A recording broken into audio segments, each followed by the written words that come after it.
आज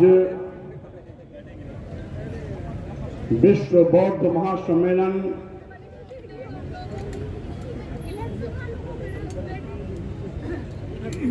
में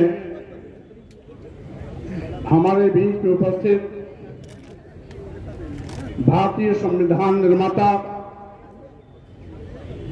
परम पूज्य बाबा साहब डॉक्टर अम्बेडकर जी के पौत्र, जिन्होंने स्वयं इनके परिवार के लोगों ने, चूंकि बाबा साहब के निर्माण के बाद ये पैदा हुए थे, तो परिवार के लोगों ने ही इनका नाम भीमराव डॉक्टर अम्बेडकर रखा। हमारे बीच में विराजमान हैं, आपको संबोधित कर चुके हैं। इसके साथ ही साथ हमारे बीच में हम सभी को आशीर्वचन देने के लिए यहां पर विराजमान पूज्य भिक्षुगण एवं भिक्षुणीगण सभी देश के विभिन्न प्रदेशों से आए हुए सम्मानित अतिथिगण, अरे हो गया भैया, हो जाएंगे, नेपाल से भी पधारे हमारे सम्मानित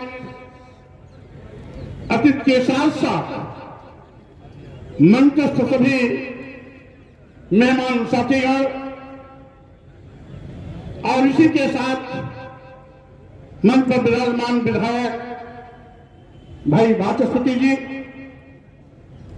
दूर दराज से आए हुए सभी उपासक एवं उपासिकाएं, भाइयों बहनों, नौजवान साथियों, पत्रकार बंधुओं, सबसे पहले इस भव्य और ऐतिहासिक कार्यक्रम का आयोजन आज सरदार पटेल संस्थान में स्थापित संपादित हो रहा है। ये देन है पूज्य भंते सुमित रतन जी का। इसलिए मैं अपनी ओर से आई हुई जनसैलाब की ओर से भंते सुमित रतन जी को बहुत बहुत बधाई शुभकामना देना चाहता हूं। साथियों, आप जानते हैं विश्व में भारत की पहचान तथागत बुद्ध से है और बुद्ध के दर्शन से है। यहां तक कि हमारे देश के प्रधानमंत्री या राष्ट्रपति दुनिया के किसी भी देश में जाते हैं तो वहां पर भारत के विषय में भारत की ओर से प्रतीक के रूप में दूसरे देशों के राष्ट्राध्यक्ष को तथागत बुद्ध की प्रतिमा दी जाती है। और साथ ही साथ जब कभी शांति की बात आती है तो हमारे देश के प्रधानमंत्री जी भी कहते हैं हम उस भारत से आए हैं जहां बुद्ध पैदा हुए थे, और जहां बुद्ध की बात होती है वहां युद्ध की बात नहीं हो सकती है। ये भारत की पहचान बुद्ध से है। ये हमारी अतीत गौरवमयी संस्कृति है। हजारों साल तक ये भारत बौद्धमय था। नागवंश, कभी नागवंशी शासक, कभी हर्यवंशी, कभी वत्स साम्राज्य, कभी नंदवंश, कभी मौर्य साम्राज्य, कभी पाल साम्राज्य और महाराज हर्षवर्धन तक यह सिलसिला लगातार चला आता रहा। आप जानते हैं ये जो कुंभ मेला का आयोजन इस संगम तट पर होता है, इसका भी श्रेय बौद्ध राजा महाराज आज हर्षवर्धन को जाता है, क्योंकि ये परंपरा उन्होंने शुरू की है। आज हमारी संस्कृति को लोगों ने चुराया है, हमारी संस्कृति को अपनाकर अपना बताया है। ये हमारी संस्कृति की खासियत है कि लाख कोशिश किया लोगों ने मिटाने को, फिर भी हमारी बौद्ध धर्म की संस्कृति सबके सिर पर चढ़ करके बोलती है, कोई इसको मिटा नहीं सकता। हाथ पे ले लो, हाथ पे। आप जानते हैं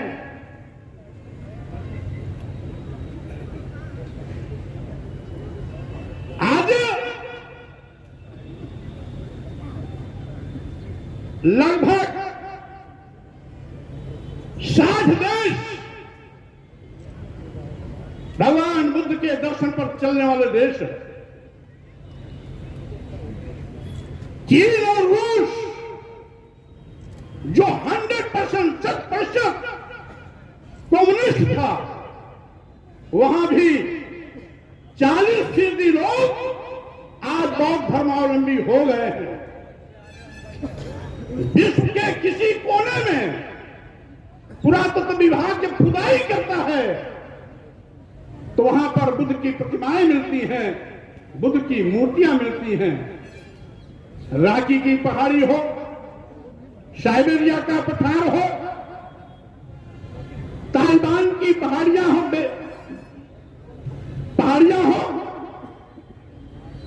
और इसी तरीके से आप इस भारत भूमि में चप्पे चप्पे पर जब भी पुरातत्व विभाग ने खुदाई की तो वहां बुद्ध मिलते हैं, बुद्धकालीन इतिहास मिलता है। अभी आपके इसी इलाहाबाद सीतामढ़ी में घाट पर पक्की सड़क बनाने के लिए खुदाई हुई, जेसीबी से खुदाई हुई तो वहां लगभग 6 फुट ऊंची बुद्ध की प्रतिमा मिली। गंगा तट में हाईवे बन रहा था, बदाई में खुदाई हुई तो बुद्ध की प्रतिमा एक नहीं अनेकों मिली। अयोध्या में 3 बार खुदाई हुई, तीनों बार वहां बुद्ध और बुद्धकालीन अवशेष मिले। आज चप्पे चप्पे पर बुद्ध है, बुद्ध का दर्शन है, बुद्ध का विचार है। आज से लगभग 2500 साल पहले तथागत बुद्ध पैदा हुए थे, लेकिन आज भी उनका दर्शन उतना ही व्यवहारिक है जितना बुद्ध जी के कार्यकाल में था। और यही कारण है लगातार यह विचारधारा बढ़ती जा रही है। और साथ ही साथ हम तो ये कहना चाहते हैं, जापान जैसे मुट्ठी भर लोगों का देश, जहां का राष्ट्र धर्म बौद्ध धर्म है, तकनीकी क्षेत्र में अमेरिका को भी शिकस्त देने की पावर रखता है। यानी बुद्ध का दर्शन विज्ञान का दर्शन है, व्यवहारिक दर्शन है। और साथियों, यही कारण है लोगों ने जलाने की कोशिश की। नालंदा विश्वविद्यालय, तक्षशिला विश्वविद्यालय, जो दुनिया का सबसे बड़ा विश्वविद्यालय था, दुनिया की सबसे बड़ी पुस्तकालय थी, क्योंकि बौद्ध संस्कृति से भरा पड़ा था, इसलिए उसे जलाने और मिटाने की कोशिश की। लेकिन लाख कोशिश के बावजूद भी आज भी जब बुद्ध, उनका दर्शन, उनका विचार आज भी लोगों के दिल दिमाग में है। साथियों में कहना चाहता हूं, सम्राट अशोक जिन्होंने अपने बेटे और बेटी को सत्ता सुख से वंचित कर बौद्ध धर्म के प्रचार और प्रसार में भेजने का काम किया। उस समय सोचिए, वो सम्राट अशोक जिसके भारत में अफगानिस्तान भी था, पाकिस्तान भी था, बांग्लादेश भी था, म्यांमार भी था, भूटान भी था, नेपाल भी था, वो अखंड भारत, इसने विशाल अखंड भारत का शासक सम्राट अशोक ने अपने बेटे महेंद्र संघमित्रा को उस समय लंका भेजा था तथा बुद्ध के विचारों को फैलाने के लिए। यही नहीं साथियों, इस देश में बुद्ध का दर्शन है क्या? वो दर्शन है करुणा, मैत्री, बंधुत्व यानी प्यार का, भाईचारे का। बुद्ध के दर्शन में हम सब समान हैं, मानव एक समान की विचारधारा ही बुद्ध का दर्शन है। जात पात, छुआछूत, ऊंच नीच का कोई स्थान नहीं, सभी इंसान बराबर हैं। और इसीलिए आज यह बौद्ध दर्शन पूरे विश्व में नित्य प्रति प्रचारित और प्रसारित होता जा रहा है। साथियों, समय समय पर हमारे देश के संतों, गुरुओं, महापुरुषों ने भी इस विचारधारा को आगे बढ़ाने की कोशिश की। सम्राट अशोक से लेकर राजा हर्षवर्धन तक बड़े पैमाने पर तथागत बुद्ध के विचारों को जन जन तक पहुंचाने का प्रयास किया। इसके बाद संतों, गुरुओं, महापुरुषों ने कभी संत कबीर, कभी संत रविदास, तो कभी गुरु नानक जैसे संतों, महापुरुषों ने तथागत बुद्ध के विचारों को अमली जामा देने के लिए समतामूलक समाज की स्थापना की बात की। आगे चल करके हमारे महापुरुषों की इसी विरासत खाते को सामाजिक परिवर्तन के महानायकों ने ज्योतिबाराव फुले के रूप में, छत्रपति साहू जी महाराज के रूप में, सावित्रीबाई फुले, फातिमा शेख के रूप में, भारतीय संविधान निर्माता परम पूज्य डॉक्टर अंबेडकर, पेरियार रामास्वामी नायकर, नारायण अग्रवाल, संत गाडगे के रूप में इस कर्म को आगे बढ़ाने का निरंतर प्रयास किया। उत्तर भारत में बीएलओ सिंह यादव, तो माननीय रामस्वरूप वर्मा जी, तो बिहार में लेनिन कहे जाने वाले शहीद जगदेव प्रसाद कुशवाहा जी ने भी इसी समतामूलक समाज की स्थापना के लिए हंसते हंसते अपनी शहादत दी थी। इन तमाम महापुरुषों, सामाजिक परिवर्तन के महानायकों, संतों, गुरुओं की इसी विचारधारा को सामाजिक परिवर्तन आंदोलन के रूप में मानवर कांशीराम जी ने सम्मान स्वाभिमान की भूख जगाने के लिए, सत्ता शासन में हुक्मरान बनाने के लिए, अपना खोया हुआ गौरव वापस लाने के लिए निरंतर संघर्ष किया। इसलिए मैं अपनी ओर से, आप सब लोगों की ओर से अपने महापुरुषों को कोट कोट नमन करता हूं, वंदन करता हूं।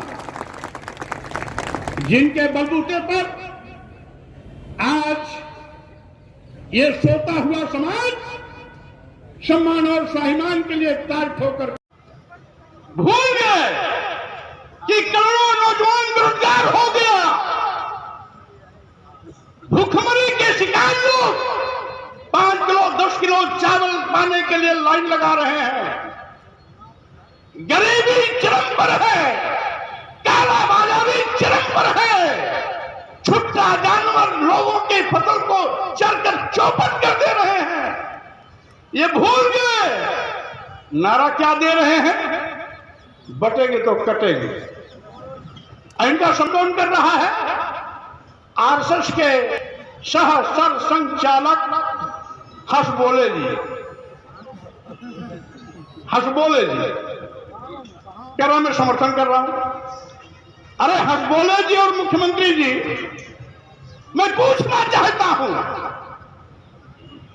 समाज को ब्राह्मण, क्षत्रिय, वैश्य, शूद्र में किसने बांटा?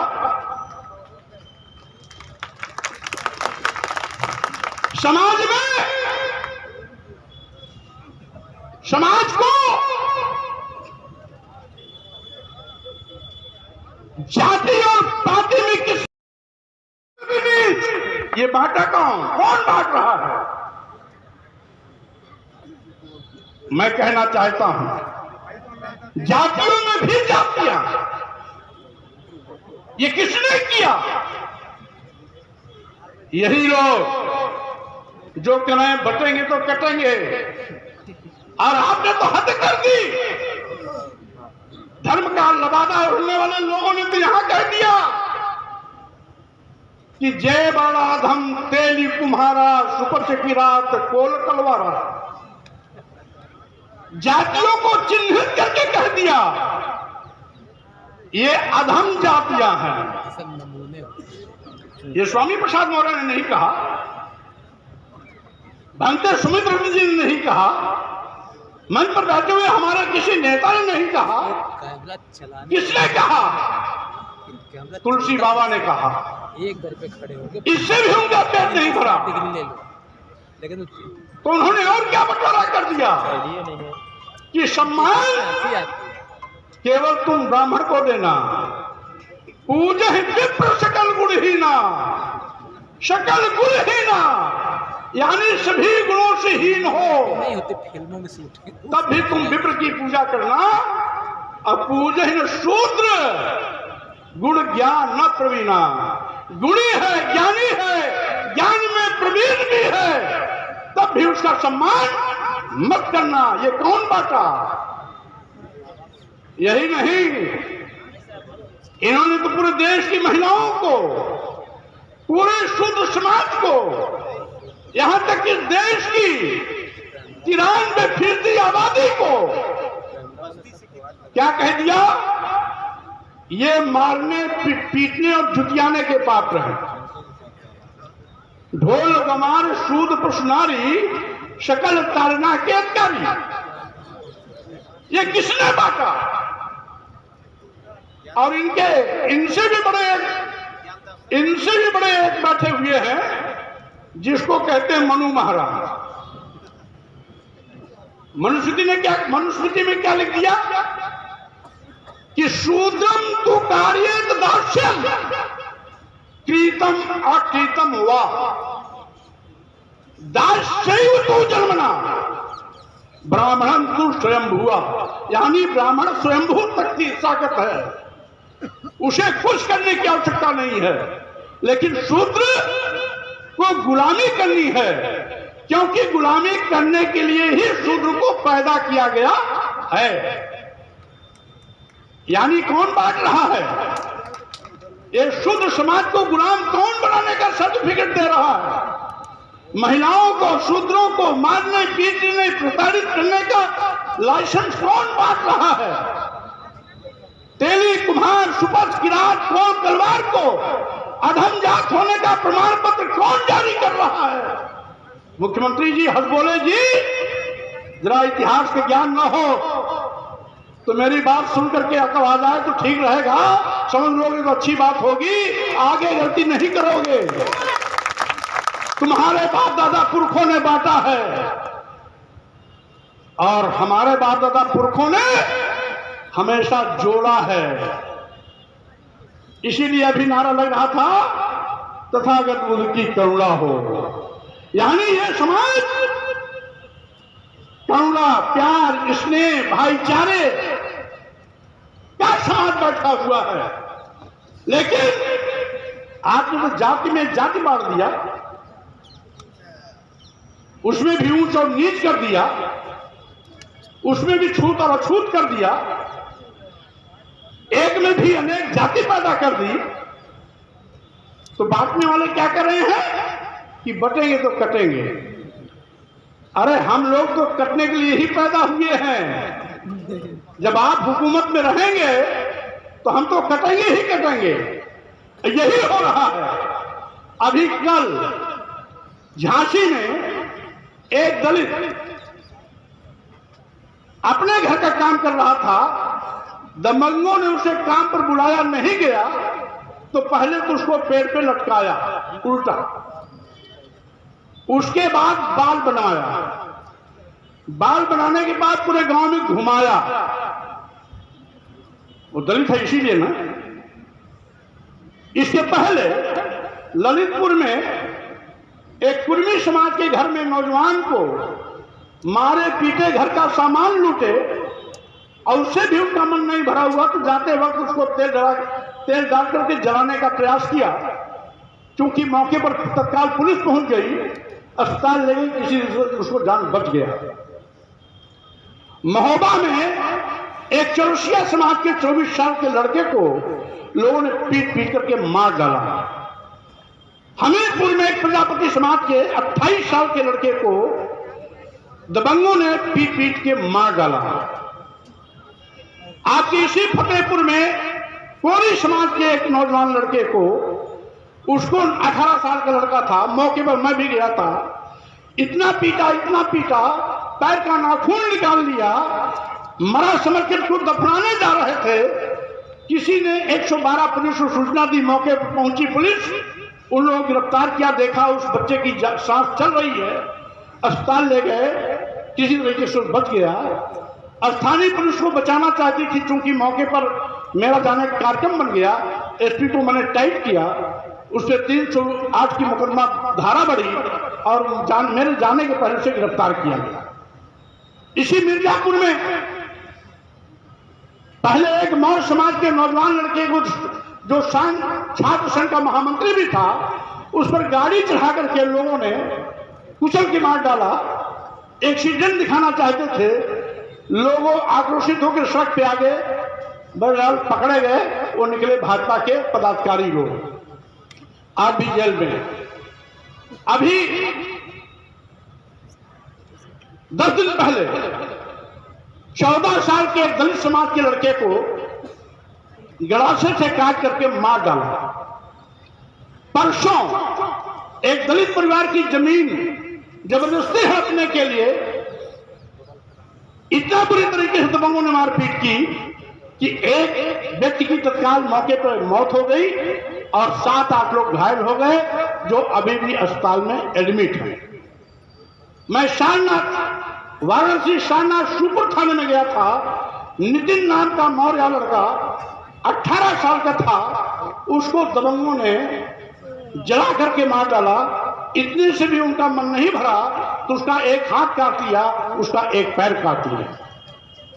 आपके इसी रायबरेली में अर्जुन पासी 21 साल का लड़का है, दबंगों ने पीट पीट के उसे मार डाला। एक शेड्यूल कास्ट का लड़का, दलित समाज का लड़का, रायबरेली का रहने वाला है, जो अमेठी के शेड्यूल रतनगंज थाने में अंतर्गत स्कूल संयुक्त विद्यालय, जिसमें प्राइमरी जूनियर दोनों एक होता है, उसमें पढ़ाता था, उसको गोलियों से भून दिया। यही नहीं, उसकी पत्नी, उसके 2 बच्चों को मौत के नींद सुला दिया। 4 मौतें एक हो गई। यही नहीं, गोंडा में एक दलित समाज के नौजवान को, जो मात्र 22-23 साल का था, दबंगों ने पीट पीट करके मार डाला। मुख्यमंत्री जी, इनमें जितनी घटनाओं को मैंने गिनाया, 3 घटना छोड़ करके सारी घटना को अंजाम देने वाले दबंग आपकी बिरादरी के थे। जिस बिरादरी में आप पैदा हुए हो, कहते हो कि हमें क्षत्रिय समाज पर बड़ा गर्व है क्योंकि भगवान भी इसी क्षत्रिय समाज में पैदा हुए थे। तो क्या आप लोग इसीलिए पैदा हुए हैं कि लोगों को, दलितों को, पिछड़ों को गाजर मूली की तरह काटते रहो और ये गूंगा बहरा अंधा बनकर आपके हिंदू मकड़जाल में फंसकर आपको वोट देता रहे, प्रधानमंत्री बनाता रहे, मुख्यमंत्री बनाता रहे और वो अपने बच्चों की लाश को देख करके उफ भी न कर पाए। कहते हैं बटेंगे तो कटेंगे, यहां तो सब एक हैं, फिर भी वो कट रहे हैं, मर रहे हैं, जल रहे हैं। एक होने के बावजूद भी ये बांग्लादेश नहीं है, ये पाकिस्तान भी नहीं है, ये भारत है। जिस भारत के प्रधानमंत्री अमेरिका जाते हैं, जब वहां पर आतंकवाद के खिलाफ लड़ाई लड़ने की बात होती है तो प्रधानमंत्री जी कहते हैं हम बुद्ध के देश भारत से आए हैं, इसलिए जहां बुद्ध है वहां युद्ध नहीं। लेकिन आप तो अपने ही लोगों का सर काट रहे हो, अपने ही लोगों को मौत के घाट उतार रहे हो और फिर भी कहते हो शर्म नहीं आती कि बटेंगे तो कटेंगे। किसको उपदेश दे रहे हो? किसकी आगे धूल झोंकने की कोशिश कर रहे हो? और साथियों, मैं कहना चाहता हूं, इस देश में बौद्ध धर्म और जैन धर्म अतीत काल का धर्म है। यद्यपि जैन धर्म का विस्तार नहीं हो पाया, लेकिन बौद्ध धर्म विश्वव्यापी बन गया। हजारों साल तक भारत भूमि पर बौद्ध शासकों का राज था और यहां पर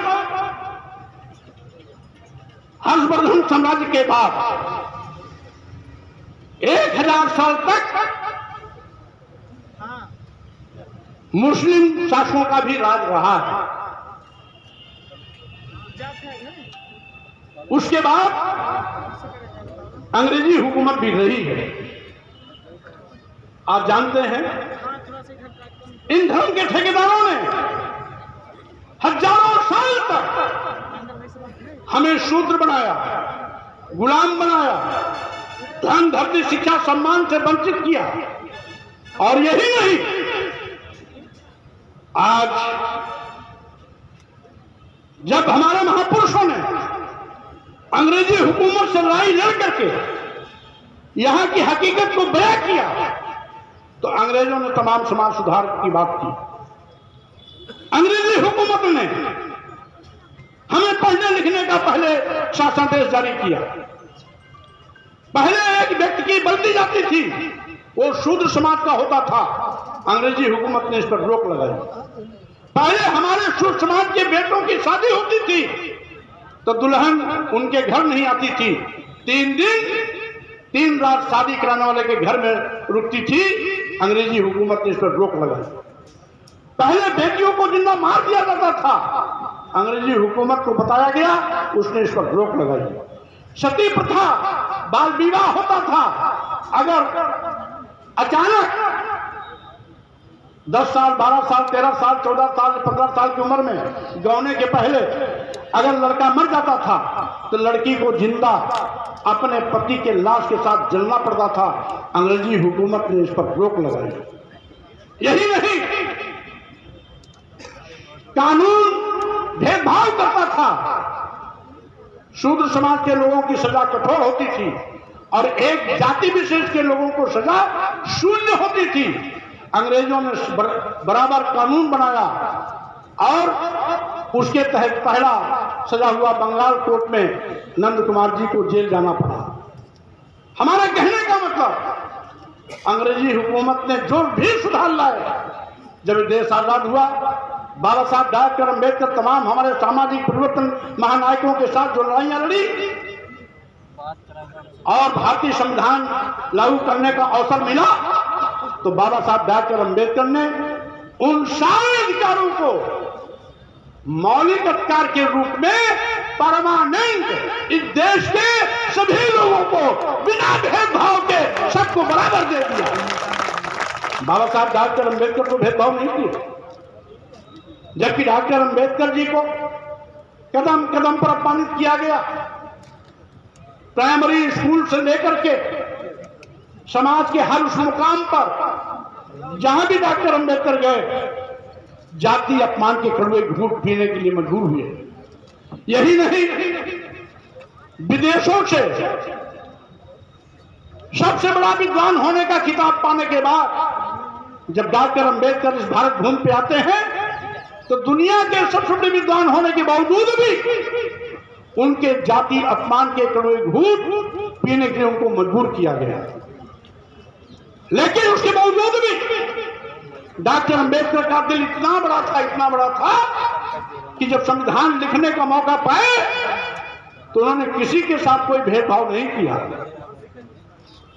वो चाहते तो अपने लोगों को विशेष अधिकार दे सकते थे, लेकिन नहीं किया। ब्राह्मण, क्षत्रिय, वैश्य, शूद्र, हिंदू, मुस्लिम, सिख, ईसाई, बौद्ध, जैन, पारसी सबके लिए एक कानून।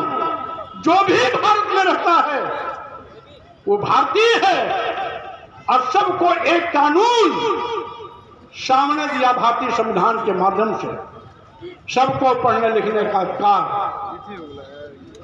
सबको धन अर्जित करने का अधिकार,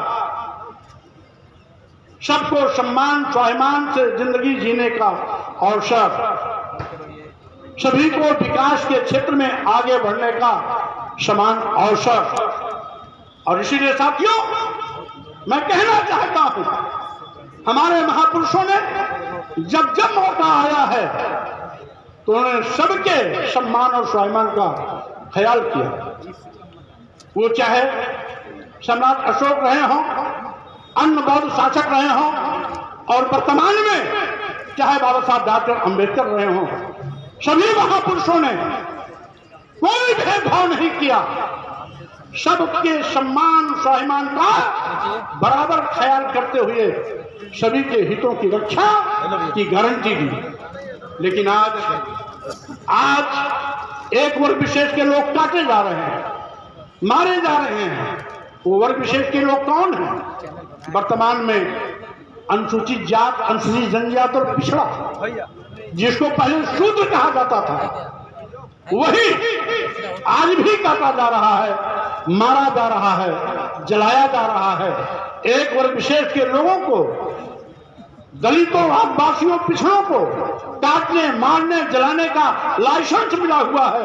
उनके घर पर बुलडोजर नहीं जाता है, उनके खिलाफ कठोर कार्रवाई नहीं होती है, उनके घर नहीं गिराए जाते हैं। लेकिन अगर दलित, पिछड़ा, मुस्लिम समाज का एक व्यक्ति छोटी सी गलती कर देता है तो उसके घर पर बुलडोजर चला जाता है। आखिर न्याय में भेदभाव क्यों? न्याय में भेदभाव क्यों? जब कानून सबको बराबर न्याय देने का वकालत करता है तो संविधान की कसम खाने वाले लोग संविधान के विपरीत आचरण क्यों करते हैं? ये अपने आप सोचने और समझने की जरूरत है। साथियों, मैं कहना चाहता हूं, आज के प्रदेश में जो आज पढ़े लिखे साफ सुथरे कपड़ों में बैठे हुए लोगों का हजम दिखाई पड़ रहा है, इसके पीछे हमारे सामाजिक परिवर्तन के उन क्रांतिकारी महापुरुषों का आशीर्वाद है, उनका संघर्ष है, उनका त्याग है, जिन्होंने लंबी लड़ाई लड़ करके हमारे सम्मान स्वाभिमान, धन, धरती, शिक्षा, सम्मान के अधिकार को वापस दिलाने का काम किया। अन्यथा जानते हैं हमें तो जानवर से बदतर माना जाता था। इसलिए भी यह महानगरी अति गौरवशाली नगरी है।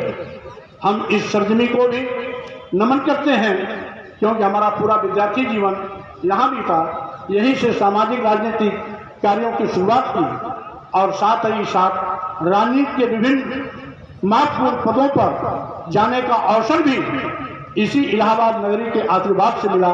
इसलिए इस इलाहाबाद नगरी को भी प्रणाम करता हूं और भंते सुमितंत्र को वंदन करते हुए मैं आए हुए अतिथियों का स्वागत धन्यवाद करते हुए अपनी बात पर विराम देता हूं, विदा लेता हूं। जय भीम।